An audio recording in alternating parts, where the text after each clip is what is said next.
Hello, എല്ലാവർക്കും നമ്മുടെ പുതിയൊരു വീഡിയോയിലേക്ക് സ്വാഗതം. അപ്പോൾ ഇന്നത്തെ ഒരു വീഡിയോ എന്താണെന്ന് വെച്ചാൽ, ഇന്ന് എനിക്ക് കുറച്ച് സങ്കടവും കുറേ സന്തോഷമുള്ളൊരു ദിവസമാണ്. അപ്പോൾ ഇന്ന് നമ്മൾ രാവിലെ തന്നെ നമ്മൾ ആടിനെയൊക്കെ ഒന്ന് പാടത്ത് മേയ്ക്കാൻ വേണ്ടി വിട്ടിട്ടുണ്ടായിരുന്നു കേട്ടോ. ഒരു ഉച്ചയൊക്കെ ആയപ്പോൾ പാലക്കാട് നല്ല വെയിലാണ്. അപ്പോൾ ഞാൻ വിചാരിച്ചു അവർക്ക് കുറച്ച് വെള്ളം കൊണ്ടു കൊടുക്കാമെന്ന്. അങ്ങനെ വെള്ളമായിട്ട് പോയപ്പോൾ ഞാൻ കണ്ട കാഴ്ചയാണ് കേട്ടോ അത്. നമ്മളെ മണിക്കുട്ടി ഇതാ പാടത്ത് തന്നെ പ്രസവിച്ചിട്ടുണ്ട് കേട്ടോ. സത്യം പറഞ്ഞാൽ ഞാൻ വെള്ളവും കൊണ്ടുവച്ച ആ ഒരു സമയത്ത് പോയതുകൊണ്ട് മാത്രമായിട്ടോ എനിക്ക് കുഞ്ഞിനെ കാണാൻ പറ്റിയത്. ഞാൻ പോകുന്നതിൻ്റെ കുറച്ച് മുമ്പായിട്ടാണ് കേട്ടോ കുഞ്ഞിനെ പ്രസവിച്ചിരിക്കുന്നത്. അപ്പം ഞാൻ വേഗം തന്നെ നമ്മളെ വീട്ടിൽ വന്നിട്ട് തുണിയും കാര്യങ്ങളൊക്കെ എടുത്ത് കുഞ്ഞിനെ നന്നായിട്ടൊന്ന് തുടച്ചെടുത്തു കേട്ടോ. പിന്നെ ഒരു കത്തി എടുത്ത് അതിൻ്റെ കാലിലുള്ള കുളമ്പും കാര്യങ്ങളൊക്കെ കട്ട് ചെയ്ത് കൊടുക്കുന്നുണ്ട്. അവളാണെങ്കിൽ അവളെ കെട്ടിയ ഒരു ഭാഗത്തുള്ള പുല്ലൊക്കെ ഇങ്ങനെ കാലുകൊണ്ട് മാന്തിയിട്ട് അതൊക്കെ മാറ്റി നല്ലൊരു സ്ഥലത്താണ് കേട്ടോ കുഞ്ഞിനെ പ്രസവിച്ചിരിക്കുന്നത്. അപ്പോൾ എന്തായാലും കഴിഞ്ഞ തവണ ഇവൾക്ക് നല്ല ബ്ലാക്ക് കളറുള്ള ഒരു കുഞ്ഞായിരുന്നു. ഇത്തവണ എന്താ ബ്ലാക്ക് കളറിലുള്ള ഒരു കുഞ്ഞാണ് കേട്ടോ. പക്ഷെ അതെങ്ങനെയാണ് ഈ ഒരു ബ്ലാക്ക് കളറുള്ള കുഞ്ഞ് വരുന്നതെന്ന് എനിക്കറിയില്ല. കാരണം നമ്മൾ ക്രോസ് ചെയ്യിപ്പിക്കുന്ന ആടിനൊന്നും ഈ ഒരു കളറൊന്നും അല്ല കേട്ടോ. കഴിഞ്ഞ തവണ മുട്ടൻകുട്ടിയായിരുന്നു. പക്ഷേ ഇത്തവണത്തെ അവളുടെ ഡെലിവറിയിൽ പെൺകുഞ്ഞായിരുന്നു കേട്ടോ നമുക്ക് കിട്ടിയിട്ടുണ്ടായിരുന്നത്. അവൾ തന്നെ കുഞ്ഞിനെ നന്നായി സ്നേഹിക്കുന്നുണ്ട് കേട്ടോ. അത് നക്കി നല്ല വൃത്തിയിൽ തുടച്ചെടുക്കുന്നുണ്ടേ. നമ്മൾ ആടുകളൊക്കെ എന്തെങ്കിലും സിംറ്റംസ് ഒക്കെ പ്രസവിക്കാനായാൽ കാണിക്കാറുണ്ടായിരുന്നേ. പക്ഷെ എന്താണെന്നറിയില്ല, നമ്മളെ മണിക്കുട്ടി ഒരു സിംറ്റം കാണിച്ചിട്ടുണ്ടായിരുന്നില്ല. ഞാൻ രാവിലെ അവളെ പാടത്ത് കൊണ്ടുപോയി കെട്ടുന്ന സമയത്ത് നന്നായിട്ട് നോക്കിയതാണ്. പക്ഷെ എനിക്കങ്ങനെ തോന്നിയിട്ടേ ഉണ്ടായിരുന്നില്ല കേട്ടോ. ഡേറ്റ് അടുക്കാനായിട്ടുണ്ട് എന്ന് അറിയായിരുന്നു. പക്ഷേ ഇന്ന് ഉണ്ടാവുമെന്ന് ഞാൻ ഒരിക്കലും വിചാരിച്ചില്ല. പക്ഷേ എനിക്ക് ചെറിയൊരു ഡൗട്ട് ഉള്ളതുകൊണ്ട് ചിലപ്പോൾ എങ്ങാനും പ്രസവിച്ചാലോ പറഞ്ഞിട്ട് ഞാൻ ദൂരത്തേക്കൊന്നും കെട്ടിയിട്ടുണ്ടായിരുന്നില്ല കേട്ടോ. നമ്മൾ അടുത്തുള്ള പാടത്ത് തന്നെയായിരുന്നു കെട്ടിയത്. അതുകൊണ്ട് എന്തായാലും നമുക്ക് കൂടുതൽ സൗകര്യമായേ. ഇവളതിപ്പം 3ാമത്തെ ഡെലിവറിയാണ് കേട്ടോ. ഈ 3 ഡെലിവറിയിലും അവൾക്ക് ആകെ ഒരു കുഞ്ഞു മാത്രമേ ഉണ്ടായിരുന്നുള്ളൂ കേട്ടോ.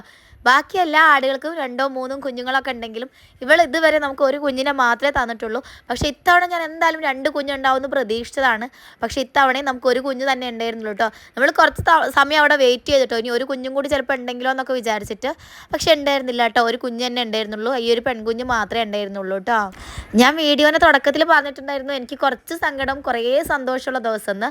അതിൻ്റെ കാരണം ഇത് തന്നെയാണ്. കാരണം ഞാൻ കുറേ ദിവസമായിട്ട് നമ്മൾ ഈ ആടിൻ്റെ ഡെലിവറിയും കാര്യങ്ങളും നമ്മൾ എന്തൊക്കെ സെറ്റ് ചെയ്ത് വെക്കണോ, എങ്ങനെയാണ് ഡെലിവറി എടുക്കുന്നത്, കാര്യങ്ങളൊക്കെ വീഡിയോ ആയിട്ട് ചെയ്യാം, അതൊക്കെ ഒന്ന് റെക്കോർഡ് ചെയ്ത് വെക്കണം എന്നും പറഞ്ഞ് ഇങ്ങനെ പ്രതീക്ഷയോടെ നിൽക്കുകയായിരുന്നു കേട്ടോ അവളുടെ ഡെലിവറിക്ക്.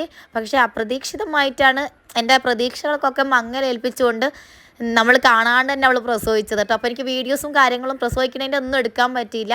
അതിൻ്റെ ഒരു ചെറിയ വിഷമം എനിക്കുണ്ട്. പക്ഷെ എന്നാലും ഒരുപാട് സന്തോഷം കേട്ടോ. കാരണം കുഞ്ഞിനൊരു കുഴപ്പം നമ്മൾ കണ്ടില്ലെങ്കിൽ പോലും കുഞ്ഞിനൊരു കുഴപ്പമൊന്നും ഇല്ലാണ്ട് ഡെലിവറിയും കാര്യങ്ങളൊക്കെ നടന്നല്ലോ എന്ന് ആലോചിച്ച് എനിക്ക് ഒരുപാട് സന്തോഷമുണ്ട് കേട്ടോ. ഒരു കുഞ്ഞും കൂടി ഉണ്ടോയെന്ന് വിചാരിച്ച് നമ്മൾ കുറച്ച് നേരമൊക്കെ അവിടെ നിന്ന് നോക്കി കേട്ടോ. ഒരു അരമണിക്കൂറൊക്കെ കഴിഞ്ഞപ്പോൾ നമുക്ക് കാര്യം മനസ്സിലായി ഒരു കുഞ്ഞ് മാത്രം തന്നെ ഉള്ളൂ. അപ്പോൾ നമ്മളിത് ആടിനെയും കുഞ്ഞിനെയൊക്കെ എടുത്ത് വീട്ടിലേക്ക് പോവുകയാണെ. ബാക്കി ആടുകളൊക്കെ ഇത് എന്താ സംഭവിച്ചെന്ന് പറഞ്ഞിട്ട് അവിടെ നിന്ന് ഇങ്ങനെ നോക്കുന്നുണ്ടായിരുന്നു കേട്ടോ. അപ്പോൾ നമ്മൾ ഇവരെ മാത്രം വീട്ടിലേക്ക് കൊണ്ടുപോവുകയാണ്. എനിക്ക് ഭയങ്കര ഇഷ്ടമായി കേട്ടോ. ഇവൾ പെട്ടെന്ന് ഇങ്ങനെ കൊണ്ടുപോകുന്ന സമയത്ത് ആ പാടത്ത് തന്നെ ഇരുന്നു. കാരണം ഞാൻ ഈ കുഞ്ഞിനെ എടുത്ത് മുമ്പിൽ പോയത് ഇവൾ കണ്ടില്ലായിരുന്നു തോന്നുന്നു. അപ്പോൾ കുഞ്ഞിനെ വേണം എന്നുള്ള രീതിയിൽ അവിടെ തന്നെ നിൽക്കുകയാണ്. അപ്പോൾ ഞാൻ വേഗം തിരിച്ചു പോയി, ഇതാ നിൻ്റെ കുഞ്ഞ് എൻ്റെ കയ്യിലുണ്ട്, നീ നടന്നോ, ഞാൻ നിൻ്റെ കുഞ്ഞിനെ എടുത്തിട്ടുണ്ടെന്നൊക്കെ പറഞ്ഞ് അവളെ കാണിച്ചപ്പോഴാണ് അവളെ കിടന്നിടത്തുനിന്ന് പിന്നെ എണീറ്റ് വന്നത് കേട്ടോ. അങ്ങനെ അതാ നമ്മൾ ആട്ടിൻകുഞ്ഞിനെയൊക്കെ കൊണ്ടുവന്ന് നമ്മളെ വീട്ടിലെത്തിയിട്ടുണ്ട് കേട്ടോ. അപ്പോൾ അതാ നമ്മളെ വീടിൻ്റെ സൈഡിലായിട്ടൊരു സിമെൻറ്റ് ഇട്ട സ്ഥലമുണ്ട്. അവിടെയാണ് തൽക്കാലം നമ്മൾ കെട്ടുന്നത്.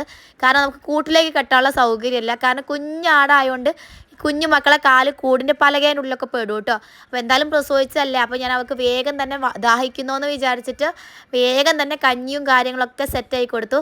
അപ്പോൾ ആട്ടിൻകുഞ്ഞാണെങ്കിൽ ചെറുതായിട്ടൊന്ന് ഉഷാറായിട്ടൊക്കെ വരുന്നുണ്ട് കേട്ടോ. പതുക്കിയൊക്കെ എണീറ്റ് നിൽക്കാൻ വേണ്ടി നോക്കുന്നുണ്ടായിരുന്നു. പിന്നെ അവൾക്ക് വേഗം തന്നെ ഞാൻ കുറച്ച് പുല്ലും കാര്യങ്ങളൊക്കെ ഇട്ട് കൊടുത്തു കേട്ടോ. അപ്പോഴേക്കും ഞാൻ പോയി കുളിച്ചൊക്കെ ഫ്രഷായി വന്നു. അപ്പോൾ നമ്മൾ ആട്ടിൻകുഞ്ഞിൻ്റെ പേര് ഇട്ടു കേട്ടോ. നമ്മൾ കരിമിക്കുട്ടി എന്നാണ് ഇട്ടിരിക്കുന്നത്. അപ്പോൾ എങ്ങനെയുണ്ട് നമ്മൾ ആട്ടിൻകുഞ്ഞിൻ്റെ പേര് കരിമീന്ന് എല്ലാവർക്കും ഇഷ്ടമായോ? അപ്പോൾ എനിക്ക് എന്തായാലും ഇഷ്ടമായിട്ടുണ്ട്. അപ്പോൾ അത്രയൊക്കെ ഉള്ളൂ കേട്ടോ നമ്മളെ വീഡിയോ. അപ്പോൾ നിങ്ങൾക്ക് എല്ലാവർക്കും നമ്മളെ വീഡിയോ ഒക്കെ ഇഷ്ടമാണെന്ന് ഞാൻ വിശ്വസിക്കുകയാണ്. അപ്പോൾ നമ്മളെ വീഡിയോ ഇഷ്ടമാവുകയാണെങ്കിൽ നമ്മളെ സപ്പോർട്ട് ചെയ്യാൻ ഒരിക്കലും മറക്കരുത്. നമ്മളെ വീഡിയോ ഇഷ്ടമാവുകയാണെങ്കിൽ ലൈക്ക് ചെയ്യാനും ഷെയർ ചെയ്യാനും സബ്സ്ക്രൈബ് ചെയ്യാനും ഒന്നും മറക്കരുത് കേട്ടോ. അപ്പോൾ എല്ലാവർക്കും ബൈ.